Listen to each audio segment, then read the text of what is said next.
EVAP systems are one of the top reasons why service engine soon lights come on, and the EVAP system confuses a lot of technicians. What is the EVAP system? How does it work? And where do you even start diagnosing it? So I want to break this down the right way and help you understand modern evaporative emission systems. So at its core, the EVAP system's job is simple. We're just trying to do one thing, and that's contain fuel vapors, the hydrocarbons, and burn them into the engine instead of releasing them into the atmosphere. That's all it is. So to do that, we need to have three things. We need to have a sealed fuel system. We need to have a charcoal containment system, and then a way to clean out that charcoal containment system and reburn those hydrocarbons. So let's switch to an actual diagram, and I want to talk about the components in a modern evaporative emission system. So first of all, of course, is the fuel tank right there. And then we have a fuel tank pressure sensor. And this sensor is what the ECM is going to use to determine if the evaporative emission system is working properly or has a leak or not. And then you have a purge valve, which is attached to the intake manifold. You also have a vent valve, which is typically near the fuel tank at the rear of the vehicle in most vehicles, and a charcoal canister, which contains activated charcoal that will hold the hydrocarbons and store those, and then later be burned into the intake manifold. And the last little thing is this vent filter down here. Now the vent filter, the only thing it does is keeps debris and foreign material from getting into this tube that leads to the vent valve, therefore clogging the vent valve. So let's talk about this two states of an evaporative emission system. The first state is your vehicle just sitting there, engine off. The second state is with the engine running. Well, in the first state, we need to have the fuel system vented to the atmosphere, because if it was a totally sealed system, as the outside temperature builds, pressure would build in the fuel system, either ballooning the fuel tank or pushing fuel into the fuel system, either causing a leak. Either way, it would not be good. So in this case, what we do is with the engine off, the vent valve is open. It's in the off or open position. So when the vent valve is turned off, it's open.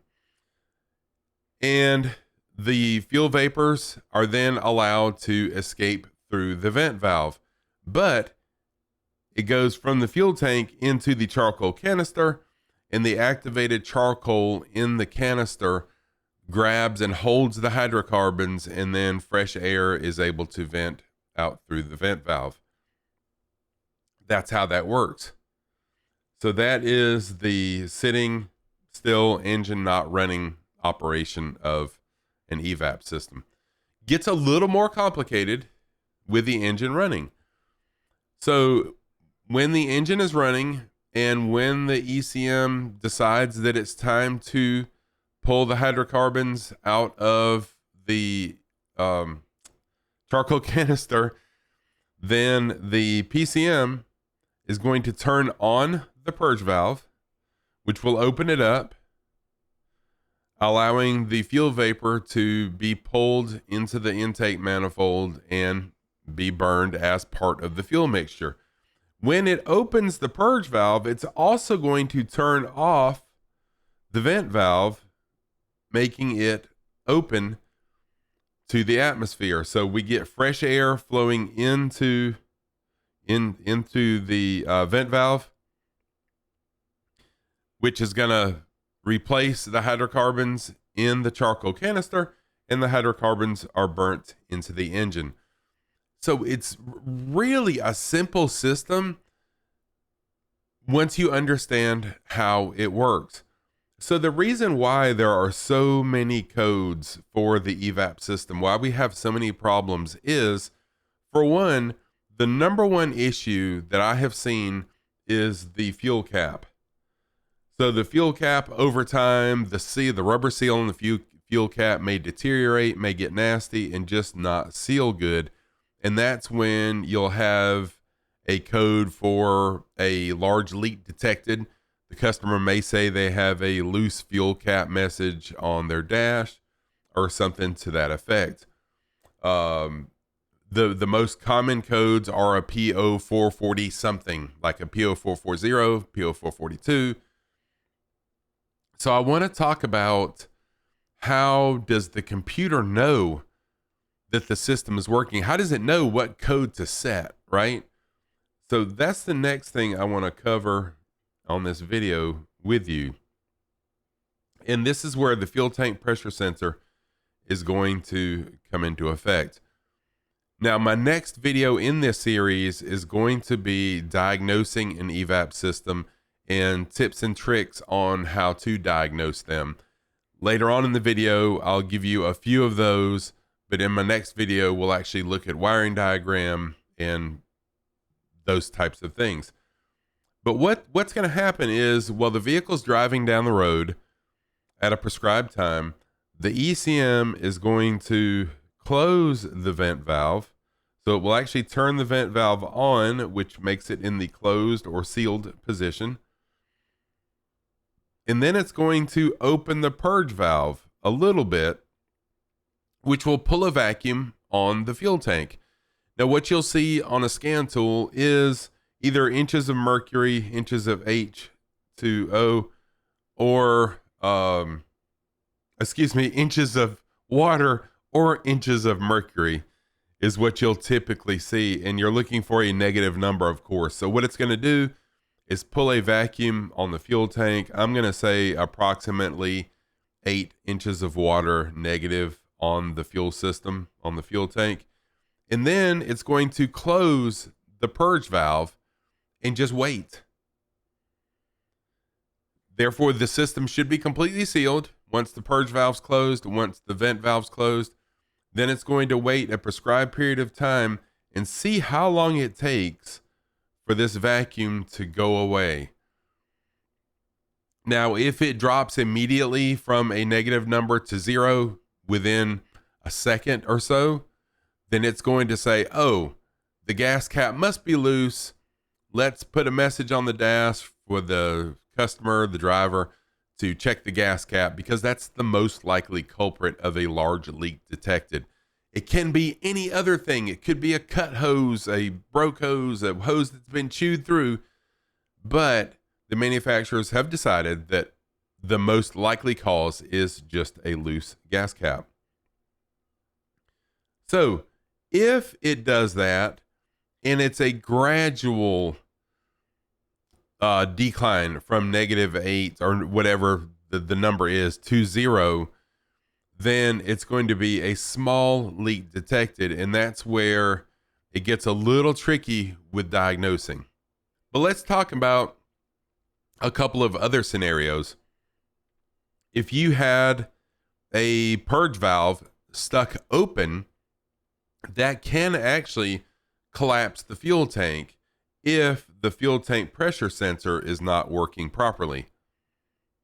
So the ECM should see that the fuel tank pressure sensor is going into the negative pretty high, and the purge valve is not commanded. If that's the case, it may set a code for a purge valve stuck open. However, and I've seen this a handful of times, the fuel tank pressure sensor could be bad and be reading a fixed value of, I don't know, let's say -1.5 inches of water. And the purge valve is also stuck open. The ECM's like, okay, I'm good with 1.5 inches of water. I don't see any changes. The purge valve is stuck mechanically open, not electrically. And I have actually seen that collapse a gas tank. I've actually got a video of that happening that I will show you on my next installment of this series, where I get into diagnosing and look at the electrical system of an EVAP system. So that's one scenario. If the vent valve is stuck open, then the ECM is not able to pull a vacuum on the system also, and it will set a code then as well for a leak, because it's thinking, hey, I've got the purge valve open, I've commanded the vent valve shut. As far as I know, electrically, it's doing that, but it can't tell mechanically what's going on. So then it will set a code for a leak detected, and it's just because the vent valve is mechanically stuck open. So to wrap things up and make it nice and simple for you, evaporative emission systems are super easy once you understand all the components and how they work. Now, this is a generic system. It's very similar to what General Motors uses, which is my background. But all systems will have a purge valve, a vent valve, a charcoal canister, and a fuel tank pressure sensor, and then the system has to be sealed. So now that you understand the basic parts of an evaporative emission system and how the ECM uses that to test it, the EVAP system, hopefully you will have enough knowledge now to go in and diagnose an evaporative emission system. Now, I will give you this as a teaser for my next video. There is a test on a bidirectional scan tool that's called EVAP Purge and Seal. And what it's going to do, it's going to close the vent valve. It's going to open the purge valve. And then you can look at the fuel tank pressure sensor, and you're looking for it to go negative because the system should be sealed.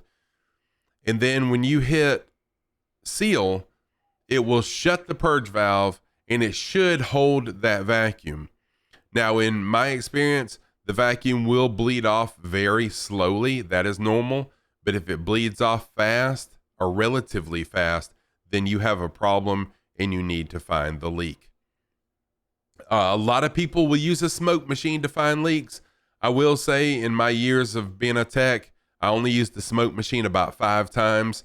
I like to isolate the lines, disconnect something, plug it, do the purge and seal, see if it continues to bleed off. If it does, then I need to move, take something else out and plug the line. That was the method I used, and I've actually got a link to some of those plugs right here and down in the description. So thank you very much for watching. I appreciate it. Y'all be sure to give any comments that you have, like and subscribe, hit that bell button so you get notifications of all my videos.